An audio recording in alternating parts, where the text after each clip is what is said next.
We often imagine morality as a rigid set of rules, something handed down to keep life in order.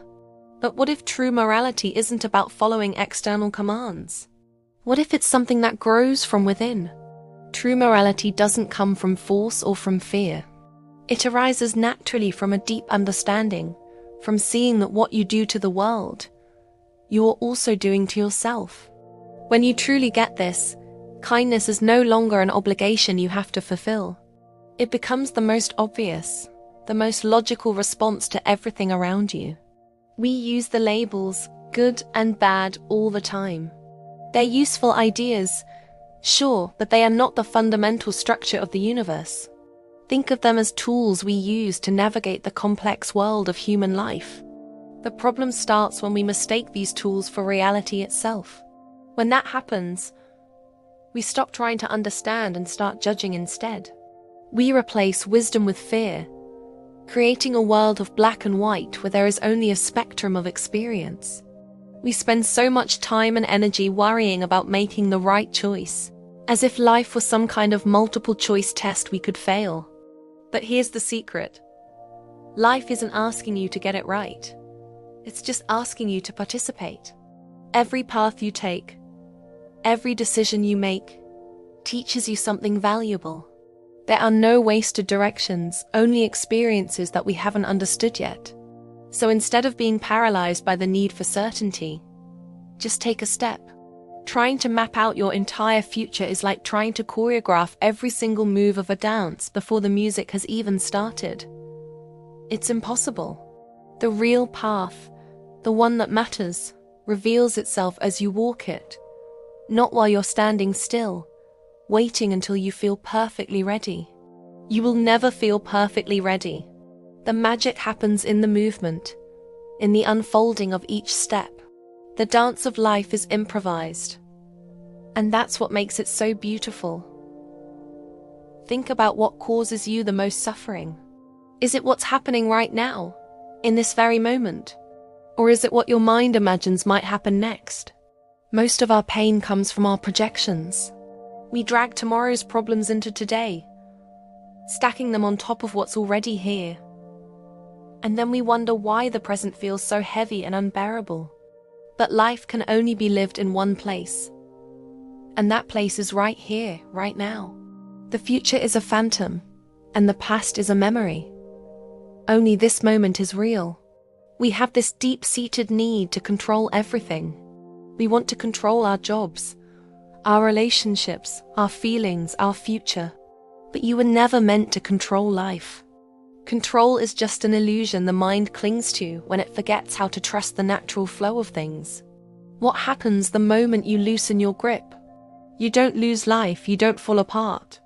Instead, you rediscover how effortlessly and naturally it all moves. You find freedom in surrender. Do you ever feel like a stranger just passing through this universe? Like an outsider looking in? Let me offer you a different perspective. You are not a stranger here. You are what the universe is doing at this particular point in space and time. You are an expression of the cosmos. Just like a wave is something the ocean is doing. A wave isn't separate from the ocean. It is the ocean in motion. When you understand this connection, the constant need to prove yourself, to justify your existence, simply disappears. You belong here because you are a part of here. So many of us are on a grand search for meaning. We read books, travel the world, and seek wisdom, hoping to find that one thing that will give our lives purpose. But this search often begins because we forget a fundamental truth. Meaning isn't something to be found later on, like a prize at the end of a long journey. Meaning is already here. It's present in the simple act of breathing, in the sound of the wind, in listening to a friend, in the feeling of the sun on your skin. It's woven into the fabric of this very moment, waiting for you to notice. We're taught to fear death. We see it as the ultimate end, the opposite of life. But what if that's a misunderstanding? Death isn't the opposite of life. It's only the opposite of birth. They are two ends of a single process. What truly continues is life itself, the endless transformation of energy and form. The universe is constantly changing, but nothing real is ever truly lost. It just changes its shape. The energy that is you will continue in other forms. Think about it. Before you were born, you were not anxious. You weren't afraid. You weren't missing anything.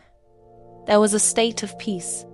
And after you are gone, that same peace remains. The fear of death comes from the mistaken idea that you are a separate self, an isolated island in the vast ocean of existence. But in truth, you have never left the whole. You are part of it, always have been and always will be. The fear is just a story the mind tells itself. I want to give you permission to do something we rarely allow ourselves to do. You are allowed to rest. Life does not measure your worth by your productivity, by how much you get done, or by how busy you are. Your value is not tied to your to-do list. Just being here, right now, breathing in and out, noticing the world around you, that is already enough. You are enough, just as you are. Right now, in this moment, there is nothing you need to fix. This moment doesn't require your improvement or your judgment. It only asks for your attention. Can you just be with it? Can you let it be exactly as it is, without trying to change a thing? The constant urge to fix things is another source of our anxiety. But peace is found in acceptance, not in endless modification. The world feels like it's rushing, doesn't it? The mind races, telling you that you're falling behind, that you need to hurry up. But life itself is not rushing. The trees aren't rushing to grow. The seasons aren't in a hurry. It's only our minds that create this sense of urgency. If you just slow down for a moment, take a deep breath, and look around, you'll notice a profound truth. You were never behind in the first place. You are exactly where you need to be. Thank you so much for spending this time with me. If these thoughts resonated with you, I'd love for you to join our community. Hit that subscribe button and let's continue exploring these ideas together. See you in the next one.